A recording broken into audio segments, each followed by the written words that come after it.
We've been talking a bit about doctors' pay, how people are being forced into acting in terms of trying to survive on the pay that they have.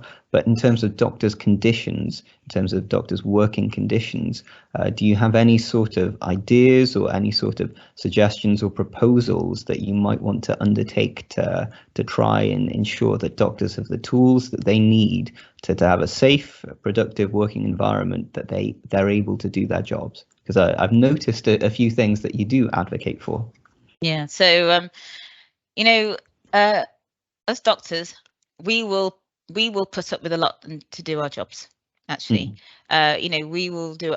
We already know we're all doing our jobs. I mean, I get paid well now, but I know that you guys don't. And when I first started as a junior, I used to get paid. It's a bit worrying to think 30. Well, actually, it would have been 32 or 33 years ago now. I got paid as an equivalent kind of FY1, FY2. I was paid £10 an hour, which was really not very good then, because the cleaners were paid slightly more, you know. But it's worrying to think 32 years later, you guys are only paid £14 an hour. I mean, that's definitely tells you that, you know, it's not risen in line with inflation. But anyway, the point is that doctors, those people who say, well, if you wanted loads of money, go and do something else. All that it's telling us is that doctors will work even when the pay is not great and do a really, really good job. And however, everybody knows that it's a struggle and it is painful. What helps is if you're able to do your job. If you're not able to do your job because when you sit down, because it's a lot of stuff is done digitally, you sit down to the computer doesn't work, or it takes 20 minutes to switch on, or you know, the Wi-Fi doesn't work, or actually you just don't have a laptop, or you've got a laptop or you've got a computer but you don't have a space where you can put it because you don't have a desk space to go to.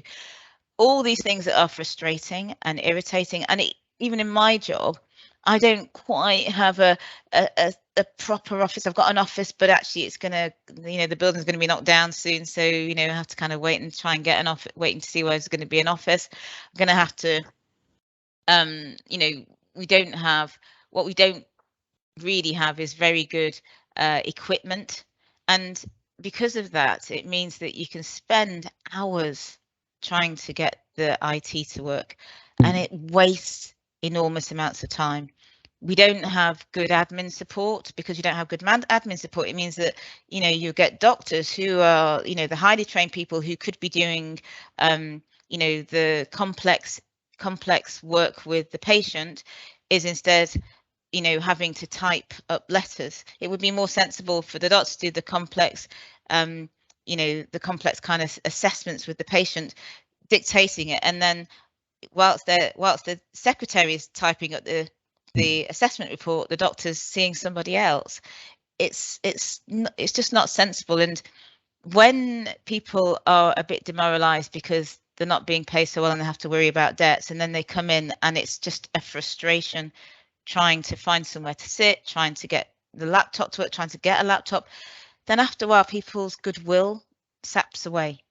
Because what I've been saying, I suppose, is that a lot of the work that doctors do is done on goodwill. And if you erode that goodwill, and unfortunately I think what's been happening recently has really helped erode that goodwill, then the doctors will decide that they'll vote with their feet. And that's my worry, actually. Our jobs are really interesting. You know, my friend who's a city lawyer used to say, well, yeah, I am more than you, but your job's really interesting and my job's boring. You know, that's not really, it's taking advantage of people's goodwill. If you think, well, because your job's interesting, I'm going to sneakily not pay you properly. And, you know, it's taking advantage of people's goodwill. If you say, well, I know that you'll stay because this person's unwell and you have a vocational need to help them. We will do that, and we do that. And in fact, even if junior doctors' pay increased a bit, it's really likely that junior doctors will still work far beyond their contracted hours and still work beyond what they're paid for.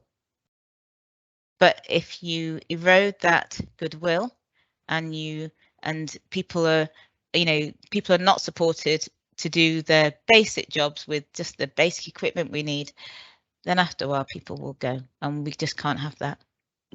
Absolutely. It's the service won't cope. We are losing some of the best and brightest, most caring and capable doctors, and people who we very much need to retain. And instead of just being a matter of goodwill, I think to a certain extent it's almost emotional blackmail, where we are being put through the ringer, and having the failings of the system being put upon the individual clinician, having to bear the burdens of those. And it is something which is very difficult, and we shouldn't, and quite frankly, more often aren't willing to take anymore. That the goodwill has been eroded, and that we as doctors, we do try our best, and it simply isn't good enough the way we have been treated.